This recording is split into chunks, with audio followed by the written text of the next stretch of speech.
y'all, I'm Elisa, the Scrappy Wife behind ScrappyWife.com, and today I have another destashing video for you. I had a lot of positive response to my washi tape destashing, and today we are going to destash stamps, which is a hard category for me to destash, but let me show you why stamps are the next thing that I needed to take on in my craft room. This is my current stamp storage, and you can see that it has reached its max. It works really well for me. It's 2 shelves on my bookcases, and I use these clear bins from Target and Avery organizers, or the sleeves here for my stamps. I'll list it all below. They're all labeled, they're all categorized, but they're very, very full. Not much space to grow. And I know that there are some of these stamps that I'm not going to reach for very often. So I think it's time to go through and see what I can destash. This is a tricky destash for me because I have plans to move into a bigger craft space, probably within the next year, plans to expand some of the things that I'm doing craft-wise.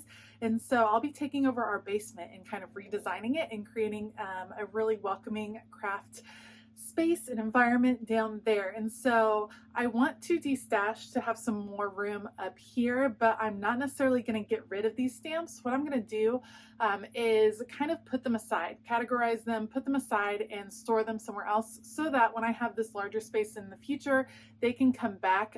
The dreams for my future space would be to actually hold classes and have people come in and be able to use some of the supplies that I have and to be able to teach and share in person, which is probably my biggest dream as a crafter. So I'm not ready to part with things necessarily, but I don't need them all on hand right now. So this might be a different type of destash than you are used to, but just wanted to let you know what my plans were for the future. So I'm going to start grabbing bins. I'm going to bring them up onto my table.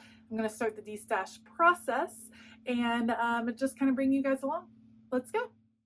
Okay, so the plan is to go through each bin, hold each stamp set, and decide relatively quickly whether or not I will use it in the near future. The first bin I started with would be alpha stamps, and that was probably not a great one to start with because I always say if you're going to invest in a stamp set, alpha stamps are some of the best you can do, just because they're so versatile. You can use them in so many different ways. I have a ton of stamps from being on the By the Well for God creative team, and I'm so thankful because it really, really built up my collection.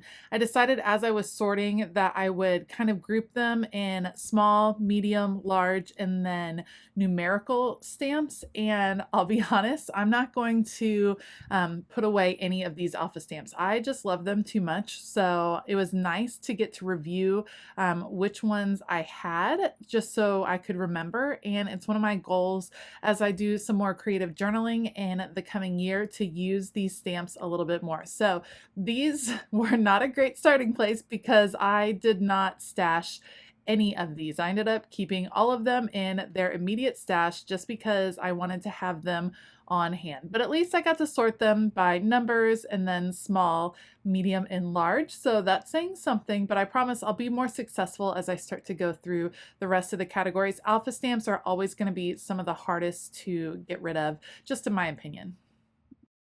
Okay, as we start some of the rest of the categories, these will come a little bit easier. You're going to notice that all my stamps will have different color backings. I changed the backing color based on what stamp company it is. So the most you'll see is that kind of purpley pink color. That would be By the Well for God, because that's where most of my stamps come from. I also have a lot of blue backing, which is Illustrated Faith, and then just some different colors here and there. What I decided to do is the ones that were very specific, meaning they went with specific themes from previous devotional kits or just really specific occasions, I decided to take those out. I don't reach for stamps a whole lot. All of the Christmas are staying. All of my fall ones were pulled out, and so I'm kind of going through those. They were pulled out for Gratitude Documented. I'm putting them back in. But like I was saying, I don't use stamping a whole lot for specific occasions, and so I decided to go ahead and pull those out. The idea is to keep all of these stamps. Eventually, I want to teach classes on Bible journaling, creative journaling, planning, just all kinds of different classes. And I want to be able to invite people into my home, allow them to use my supplies. And I have all of these great supplies, all of these great resources that I would love to share and I would love to teach people in person. So for me, it doesn't make sense to get rid of these stamps right now. But I will also say this is a great technique to use if you are trying to destash.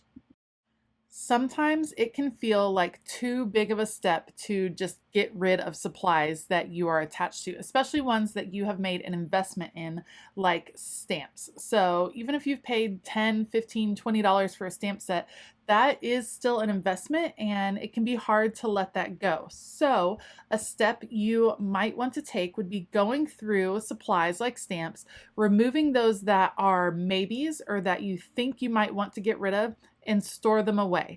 Put them somewhere where you can't reach them easily and give yourself a time limit. Set a reminder on your phone, and 6 months from now, check your stamps. And if you haven't looked for those stamps or wanted those stamps in the past 6 months, then perhaps you no longer need those particular stamp sets.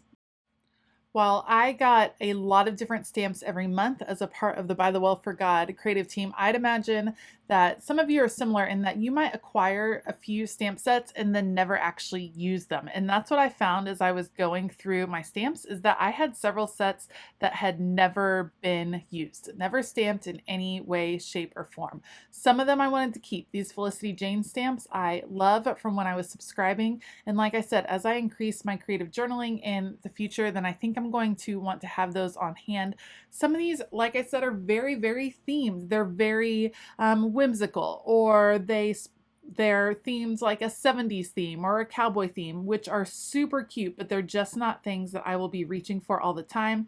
They might have a lot of branding on them, so different stamps have different types of branding, and I wanted some more neutral type stamps that I could use in different layouts.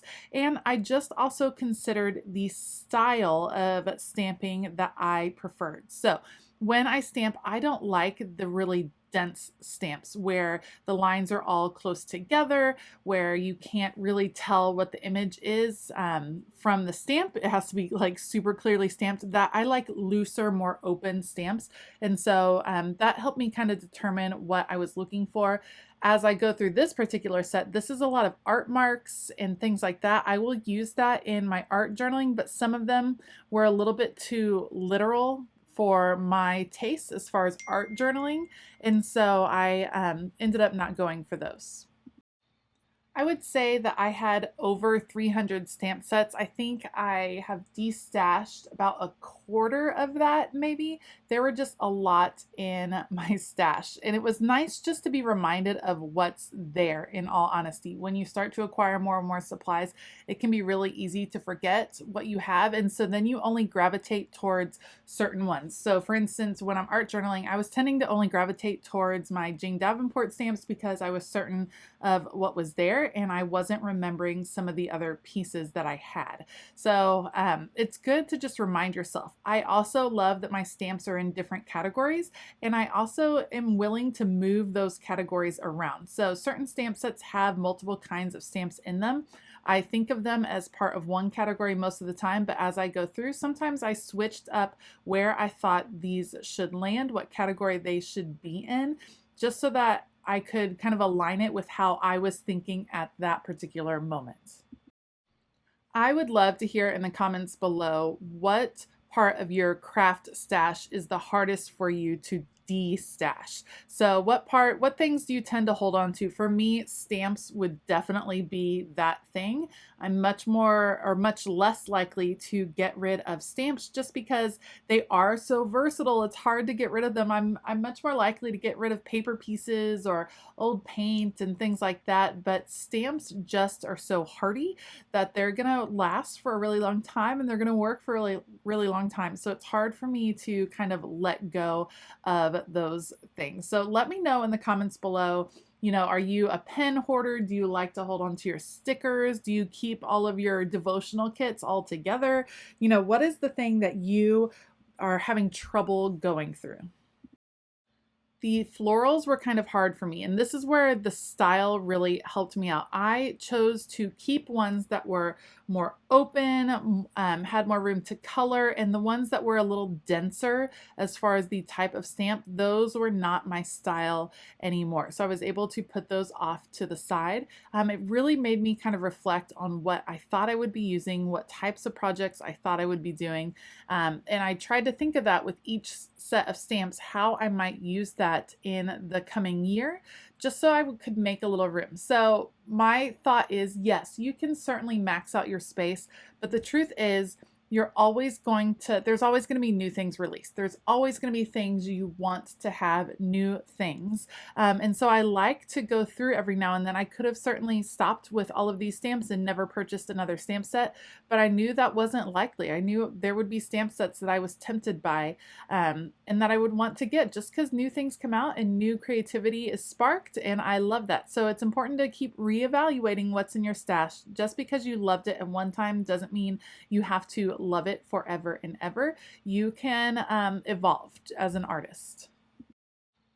I really worked hard to make quick decisions. So this whole process took me maybe 35 minutes from start to finish, just to go through 300 stamps. And so you can see I just didn't look at stamps very long. I just made quick decisions and decided. Now, if I am finding that I want a certain stamp set, or I need to go find it from downstairs, then I'll know that that stamp set belongs, and I'll probably do this another time in about 6 months as I'm preparing to move into a new space, just reevaluating what needs to go where. This also helped me remember to look through my space and make sure that all my stamps were in the same place. It's very easy for our supplies to get spread out, and so I might have had stamps stashed in a few different places, and I made sure to grab those and pull them in, just so that I wouldn't lose track of what was in my room. So gathering like supplies, having them together, is super important as you're organizing and destashing, or else you have to destash over and over as you find those supplies. So gather them all together before you start this whole process. Destashing always feels good. It always excites me. And now I have room to grow, room to add some more stamps that inspire me, and I'm reminded of the stamps I love. All right, so I successfully cleaned out a ton of stamps. Like I said before, not quite ready to get rid of them because I know I'm going to have increased space, and I also want to have stamps available for classes and things in the future, but I needed more space within my craft room. So I can put all of these away, store them downstairs in the basement, and then it also gives me a chance to really get to the stamps that I want to use more often these days. I hope this video was helpful. I hope it inspired you to kind of go through your stash, see what you have, see how your tastes may have changed, and maybe do a little destashing on your own. If you liked this video, please give it a thumbs up and consider hitting that subscribe button as well as the bell notification button. I will link supplies that I use to organize my stamps down below in case you want to check those out. I want to give a huge shout out to my Scrappy YouTube members. Thank you so much for all of your support. I hope you all have a fabulous day, and as always, keep it creative.